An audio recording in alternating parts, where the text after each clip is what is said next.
Então, estamos de volta com a nossa aula, certo? E hoje com o horário certo, que é história, não é verdade? Que semana passada eu troquei, não foi os dias? Mas então, vamos lá. Nós vamos continuar as nossas aulas, certo? De história a partir da página 307. Vamos lá, pegue o livro e corre, vai bem ligeiro e abre o livro na página 307. Vai. Brincadeira, se você não conseguiu ainda abrir o livro na página 307, você pausa o vídeo e abre na página 307.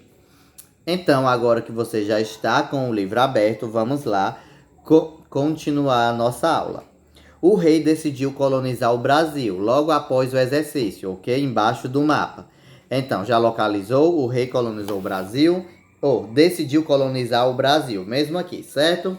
Então, vamos lá começar a leitura. Leia sempre junto comigo. Em 1530, o rei de Portugal enviou uma expedição com o objetivo de iniciar a colonização. Era uma forma de trazer pessoas para a nova terra e mudas de cana-de-açúcar para plantar. Além de extrair riquezas do local, o açúcar era um produto raro e muito apreciado pela nobreza europeia.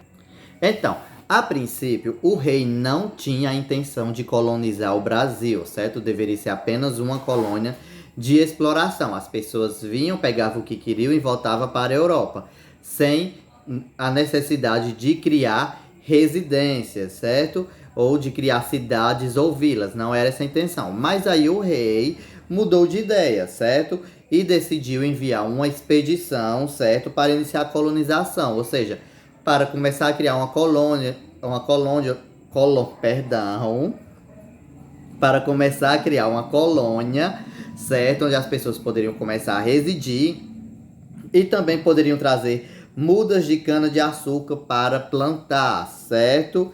Então, e além disso, além de trazer as mudinhas de cana, certo? Mas também para extrair as riquezas do local, certo? Que já tinha no Brasil, como o pau-brasil, certo? Para tornar ainda mais forte, certo? A extração, certo? Das riquezas. E eles também queriam que trouxesse a cana-de-açúcar, porque o açúcar era um produto raro, certo? Na Europa, eles não tinham açúcar. Então, era muito apreciado pela nobreza europeia, pelos ricos, certo? Então, como no Brasil a cana-de-açúcar se adaptou muito bem, então eles queriam extrair cada vez mais açúcar daqui, certo? Trazer a cana-de-açúcar, extrair a cana para fazer o açúcar e levar para vender na Europa e assim enriquecer, certo? Tendo em vista que era um produto muito caro. Então, vamos lá na página 308. Em janeiro de 1532, Martim Afonso de Souza, responsável pela expedição, fundou a Vila de São Vicente, no litoral das Terras, que hoje pertencem ao estado de São Paulo. Então, a primeira vila, certo, foi fundada em 1532. E o responsável pela expedição foi Martim Afonso de Souza, certo? Então, ele fundou qual vila? A Vila de São Vicente, que é hoje, certo, as terras do litoral que pertencem ao estado de São Paulo, certo? Então, aqui, certo, o artista Benedito Calixto imaginou como poderia ter sido a chegada dos portugueses ao litoral paulista neste quadro, certo? Ele pintou imaginando, e o nome deste quadro é Fundação de São Vicente, certo? Data de 1900. A região de São Vicente se desenvolveu com base no cultivo da cana-de-açúcar, certo? Então você pausa o vídeo e observa, certo? Por 1 minuto, alguns segundos, este quadro para você ver como Benedito Calixto imaginou a chegada dos portugueses, certo? Então você pausa o vídeo para observar, ok? Então, que agora você já observou o quadro, vamos lá continuar. Imagine como foi a fundação de uma vila no período colonial. Quem estava presente além dos portugueses? Faça um desenho para representar como você imagina esse momento histórico, certo? Então, depois que acabar esta aula, ok? Vocês vão fazer o desenho aqui neste quadrado, certo? Imaginando, certo, como foi esse movimento histórico da fundação da Vila de São Vicente. Os portugueses chegando, certo, junto com Martim Afonso de Souza, no litoral paulista, para fundar a Vila de São Vicente. Aí vocês imaginam, certo? E desenham aqui neste quadro e manda pra gente lá no grupo, certo? Então, vamos dar continuidade à nossa aula. Então, vamos lá dar continuidade. Era muita terra para administrar. Como nós sabemos, o Brasil ele é bem grande, não é verdade? É um país enorme. Então, desde aquela época, ele já era grande, tinha muita terra. E o governo português, certo, o rei, tinha essa dificuldade. Vamos lá para a leitura. Naquele momento da colonização, o governo português precisava resolver um problema. Como tomar posse de um território tão extenso? Então, eles precisaram resolver esse problema para poder depois crescer a colônia, certo? Para investir, tendo em vista que o Brasil era enorme. Então, como é que eles iam administrar a terra, já que não havia ninguém morando por aqui, apenas as tribos indígenas?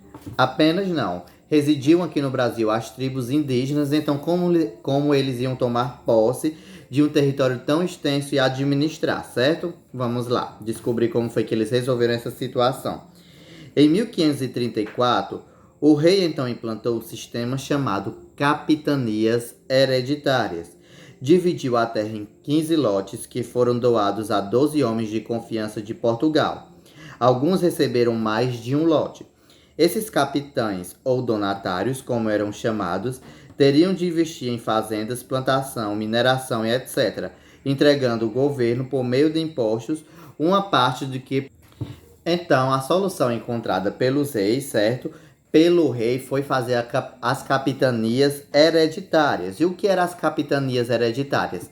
Ele dividiu, certo, o território brasileiro em 15 lotes de terra, ou seja, em 15 grandes pedaços de terra, certo?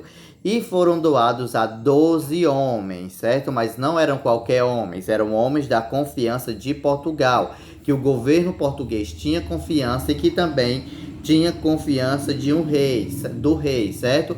E alguns desses homens receberam mais de um lote de terra, certo?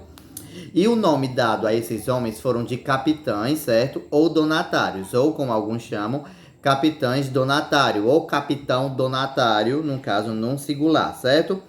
E eles, certo, tinham que investir em fazendas, tinham que fazer fazendas nas capitanias, certo? Nas terras, fazer também plantações, e atrás de minérios, através da mineração, certo?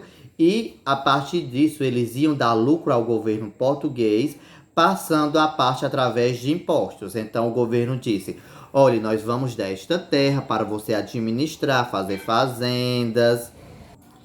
Então, com isso, certo, que o governo português dava as terras para ele para tornarem produtivas, e eles iam dar através de impostos, certo? Iam dar retorno através de impostos a partir da produção. Então, por exemplo, se eles plantassem várias tarefas de cana-de-açúcar, então uma parte do dinheiro que eles iam lucrar, eles tinham que dar ao governo como impostos, certo?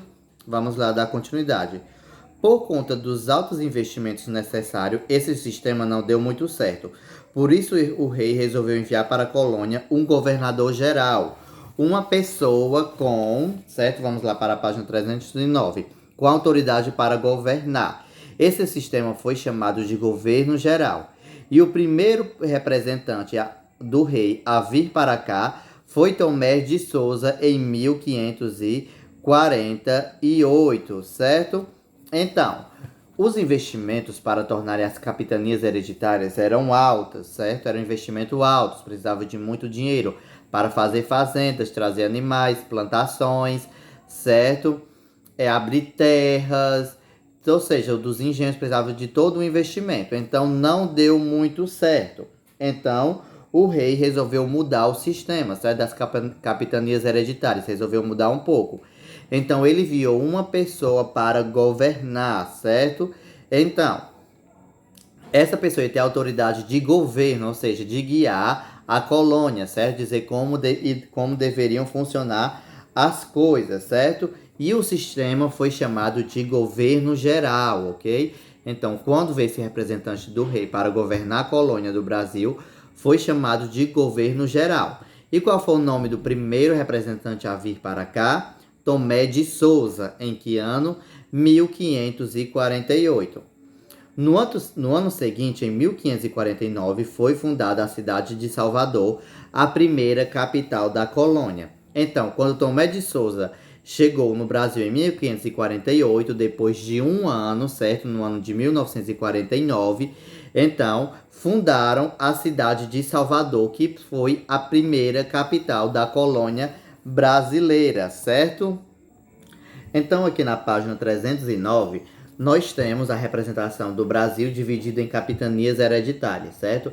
Você pode observar, certo, onde tem esse nomezinho, tem o nome das capitanias hereditárias e as suas respectivas divisões, certo?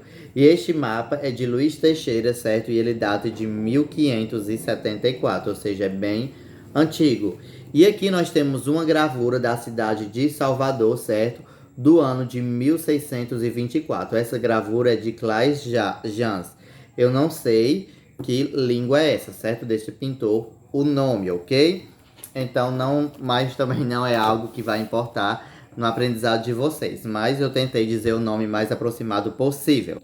Então, a nossa atividade de história de hoje é a elaboração do desenho, certo? Eu faço um desenho bem caprichado, certo? Eu quero esse bem caprichado, ok? Como você imagina como foi a fundação da Vila de São Vicente. Os portugueses chegando para fundar a Vila de São Vicente, certo? Então, essas foram as nossas aulas de hoje. Espero que você tenha gostado bastante, tenha aprendido bastante. Se ficou alguma dúvida, você me liga, certo?